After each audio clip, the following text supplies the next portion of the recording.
ഒരു ചെറിയ സേന, ഒരു വലിയ സാമ്രാജ്യം. ഇത് യുദ്ധകഥയല്ല, ഇത് ബുദ്ധിയുടെ കളിയാണ്. ഒരു ചോദ്യം: എങ്ങനെ ഒരു യുവാവ് ലോകത്തിലെ ഏറ്റവും ശക്തമായ സാമ്രാജ്യത്തെ ചതിച്ചു? കാലം: മുഗൾ സാമ്രാജ്യം ഇന്ത്യയെ മുഴുവനും പിടിച്ചിരുന്നത്. ആർക്കും അവരെ തോൽപ്പിക്കാൻ കഴിഞ്ഞില്ല. അവരുടെ സൈന്യം വലുതായിരുന്നു, ശക്തിയുമുണ്ടായിരുന്നു. പക്ഷേ ഒരു യുവാവ് ഇതെല്ലാം കണ്ടുനിന്നില്ല. അവന്റെ പേര് ഛത്രപതി ശിവാജി മഹാരാജ്. പക്ഷെ പ്രശ്നമെന്തായിരുന്നു? അവനോട് വലിയ സൈന്യമില്ല, പണം കുറവ്, ശത്രുക്കൾ എല്ലായിടത്തും. എങ്കിലും അവനൊരു കാര്യം മനസ്സിലാക്കി: വലിയ ശക്തിയോടെ ജയിക്കാൻ കഴിയില്ലെങ്കിൽ ചെറിയ ബുദ്ധിയോടെ ജയിക്കാം. ഇതാണ് ശിവാജിയുടെ രഹസ്യം. ഗറില്ലാ യുദ്ധം. ശിവാജി മനസ്സിലാക്കി, ശത്രുവിനെ നേരിട്ട് നേരിടുന്നത് തോൽവിയിലേക്ക് നയിക്കും. പക്ഷേ അവരെ അപ്രതീക്ഷിതമായി ആക്രമിച്ചാലോ? ഒരു രാത്രി മോഗൾ സൈന്യം വിശ്രമിക്കുമ്പോൾ അവർക്കറിയാതെ ശിവാജിയുടെ സേന ആക്രമിച്ചു.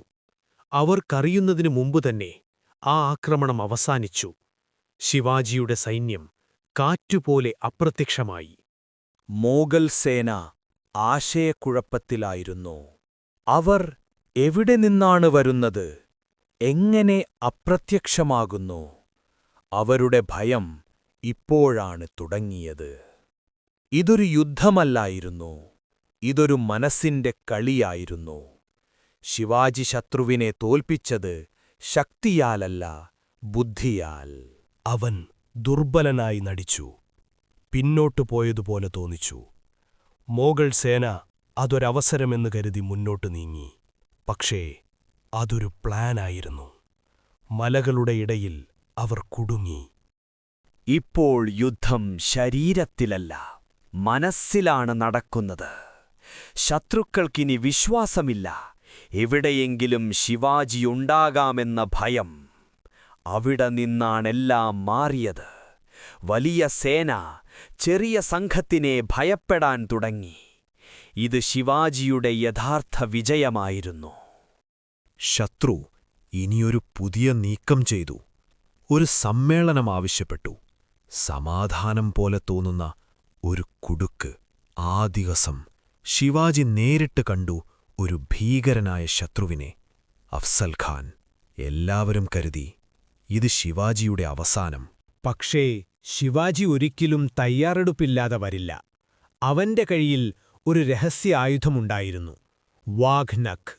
അഫ്സൽ ഖാൻ അപ്രതീക്ഷിതമായി ശിവാജിയെ ആക്രമിക്കാൻ ശ്രമിച്ചു. പക്ഷേ അവൻ തയ്യാറായിരുന്നു. ഒരു നിമിഷം എല്ലാം മാറി. ശിവാജി രക്ഷപ്പെട്ടു മാത്രമല്ല, ഒരു പുരാണമായി മാറി.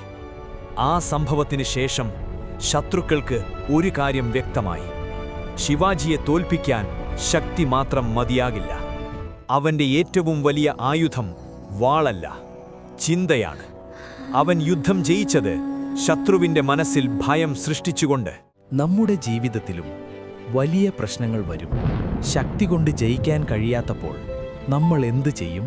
ശിവാജി നമ്മളെ പഠിപ്പിക്കുന്നത് ഒരൊറ്റ കാര്യം: വലിയ ശക്തിയില്ലെങ്കിൽ പോലും വലിയ ബുദ്ധിയുണ്ടെങ്കിൽ നിങ്ങൾക്കെല്ലാം ജയിക്കാൻ കഴിയും.